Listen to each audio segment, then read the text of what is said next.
Assalamualaikum warahmatullahi wabarakatuh. Selamat malam Bapak Ibu. Pada video kali ini saya akan sharing mengenai kinerja di PMM ya, atau di platform Merdeka Mengajar. Dalam beberapa hari terakhir untuk kinerja itu sudah mulai disosialisasikan khususnya untuk guru ASN, di mana untuk pengisian kinerja itu sudah bisa dilakukan melalui platform Merdeka Mengajar. Nah, saya share pada kesempatan ini sharing secara umum mengenai pengisian kinerja di aplikasi PMM ya. Jadi nanti saya akan kasih gambaran secara umum dan beberapa hasil diskusi juga dengan teman-teman ASN bahwasannya apa yang ada di pikiran langkah atau upaya Kemendikbud untuk lebih efisien dan efektif dalam pengisian kinerja ya. Nah, ketika Bapak Ibu pernah login yang versi terbaru di PMM atau Merdeka Mengajar, itu nanti menunya akan ada yang namanya pengelolaan kinerja ya. Pengelolaan kinerja ini nanti Bapak Ibu bisa klik, kemudian Bapak Ibu akan ada tampilan seperti ini untuk pengisian RHK atau rencana hasil kerja dalam periode 1 semester ke depan atau periode bulan Januari sampai Juni ya. Nah, untuk pengisian RHK ini Bapak Ibu bisa login menggunakan akun belajar ID masing-masing. Nah, untuk waktu pengisiannya itu dimulai dari 2 Januari. Mulai 2 Januari 2024. Nah, kemudian ini ada gambaran umum kenapa adanya pengelolaan kinerja. Di sini proses pengisian SKP akan menjadi lebih praktis, relevan, dan bermakna dengan fitur pengelolaan kinerja.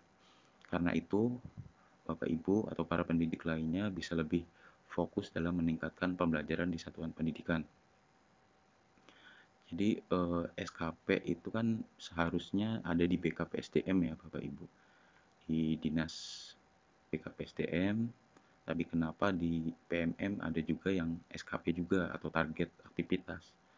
Nah, ini nantinya sebagai langkah awal bahwa SKP ini nantinya terintegrasi dengan BKN ya. Jadi PMM yang ada di Kemendikbud itu nantinya akan terintegrasi dengan BKN atau pengisian SKP-nya nanti cukup di PMM. Ya. Kemudian untuk fitur pengelolaan kinerja ini bisa bermanfaat ya untuk Bapak Ibu. Dengan melakukan pengelolaan kinerja melalui PMM, Bapak Ibu dapat menemukan kemudahan dalam setiap tahapan yang akan dilakukan pada setiap semester. Dalam pemahaman saya sendiri, ketika khususnya yang paham IT gitu ya, yang melek teknologi, mungkin ini lebih praktis ya, karena tidak perlu banyak dokumen cetak atau dokumen fisik untuk bisa melaporkan ke pengawas sekolah atau ke kepala sekolah. Karena apa?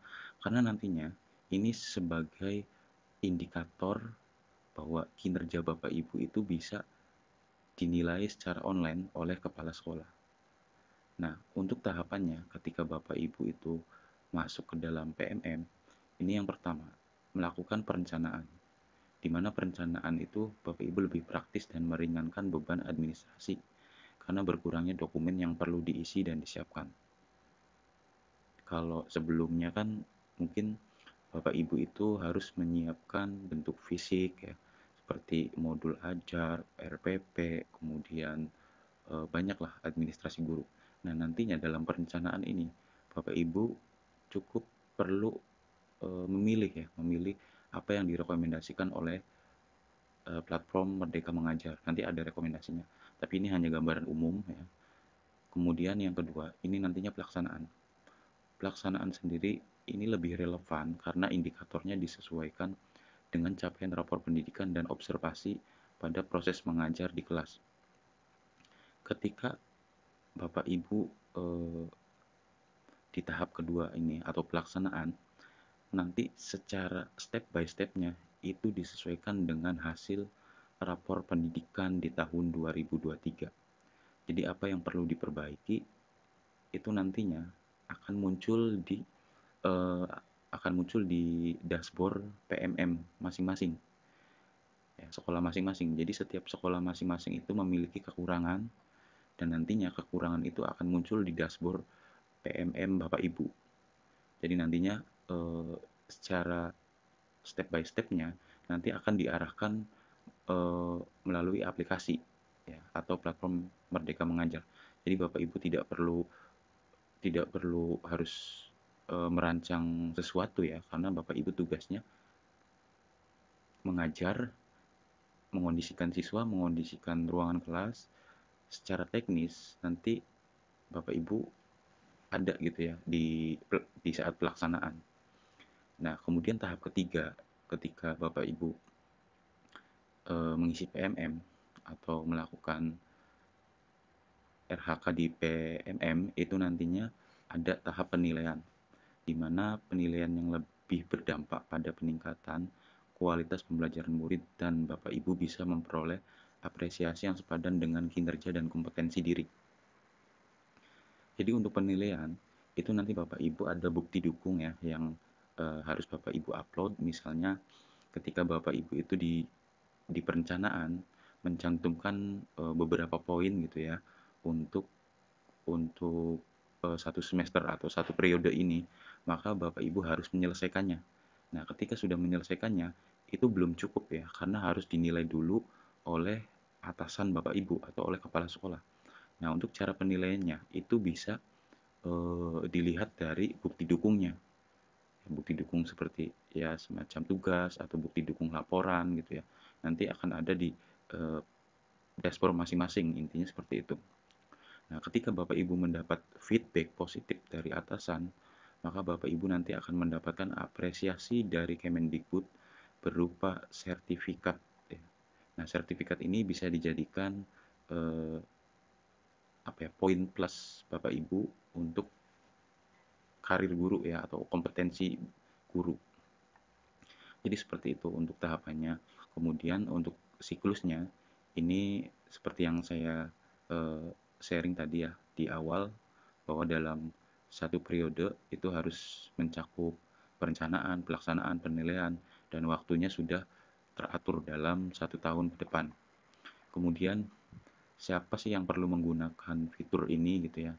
Ini yang menjadi prioritas untuk platform Merdeka Mengajar untuk guru ASN dan kepala sekolah ASN.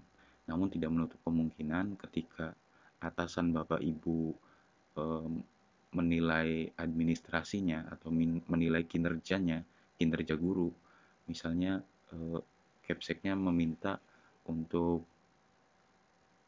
menggunakan PMM, maka Bapak Ibu bisa juga yang non ASN ini dapat memanfaatkan fitur pengelolaan kinerja ini, karena tujuannya untuk meningkatkan kualitas pendidikan. Kemudian, apakah nanti harus tetap mengisi SKP melalui e-kinerja BKN?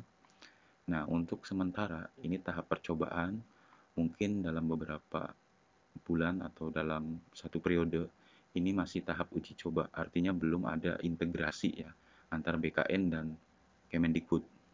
Namun untuk kedepannya ya, untuk fitur pengelolaan kinerja di PMM ini nantinya akan terintegrasi dengan e-kinerja BKN. Jadi Bapak Ibu tidak perlu lagi untuk mengisi SKP melalui e-kinerja BKN. Jadi seperti itu, ya. Untuk setiap guru ASN itu biasanya kan harus mengisi aktivitas setiap hari untuk melaporkan kegiatan Bapak Ibu, dan nanti akan dinilai oleh atasan, ya, atau sebagai profesionalitas ASN. Nah, nantinya untuk profesionalitas ASN ini akan terintegrasi dan masuk ke dalam PMM, platform Merdeka Mengajar. Nah, untuk tahap awal atau perencanaan, paling lambat nanti Bapak Ibu harus menyusun sebelum tanggal 31 Januari 2024. Nah, kalau lebih dari itu, maka nanti akan masuk ke tahap berikutnya ya. Nah, tahap berikutnya di bulan Februari itu tentang pelaksanaan. Pelaksanaan sampai bulan Mei, dan nanti di akhir semester atau bulan Juni itu penilaian oleh kepala sekolah. Jadi seperti itu gambarannya, mungkin itu saja yang bisa saya sampaikan. Terima kasih. Wassalamualaikum warahmatullahi wabarakatuh.